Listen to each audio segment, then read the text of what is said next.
ঢাকা বিশ্ববিদ্যালয়ের কেন্দ্রীয় খেলার মাঠে চলছে তারুণ্যের উৎসব। 11 তারিখ শুরু হয়ে এটি শেষ হচ্ছে আজ। উৎসবের শেষ দিনে ঢাবি মঞ্চ মাতাবেন নগর বাউল জেমস। এসো দেশ বদলায় পৃথিবী বদলায় স্লোগানে তারুণ্যের এই উৎসবে ক্রীড়া প্রতিযোগিতা, বিতর্ক প্রতিযোগিতা, চিত্রাঙ্কন প্রতিযোগিতা, সেমিনার সহ নানা মাত্রিক আয়োজনে সাজানো এই উৎসবের সমাপনী চমক হিসেবে থাকছেন জেমস ও তার দল। কনসার্টটি সবার জন্য উন্মুক্ত থাকবে।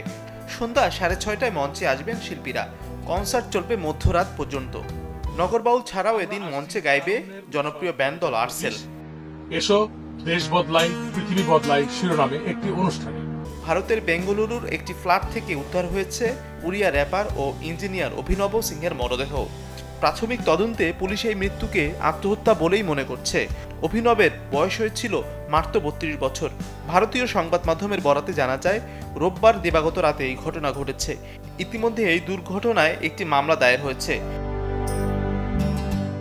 সিনেমা হল আর ওটিটি প্ল্যাটফর্ম পেরিয়ে এবার টিভি পর্দায় দেখা যাবে শাকিব খানের সুপারহিট সিনেমা তুফান। সিনেমাটির এক্সক্লুসিভ ওয়ার্ল্ড টেলিভিশন প্রিমিয়ার হতে যাচ্ছে দীপ্ত টিভিতে। সিনেমায় 90 দশকের একজন গ্যাংস্টার এবং নবাগত নায়কের চরিত্রে অভিনয় করেছেন শাকিব খান। তার বিপরীতে আছেন মিমি চক্রবর্তী ও মাসুমা রহমান নাবিলা। তুফান, খুব ভয় পাইছি রে।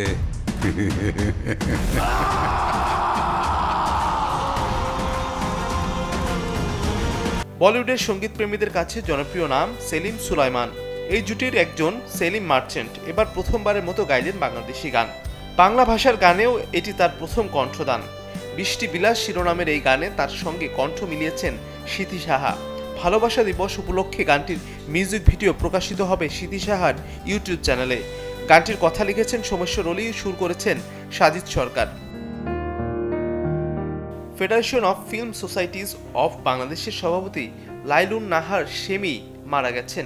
তার বয়স হয়েছিল 71 বছর। বুধবার রাত 1:45টায় ঢাকার একটি বেসরকারি হাসপাতালে তার মৃত্যু হয় বলে এক সংবাদ বিজ্ঞপ্তিতে জানানো হয়েছে।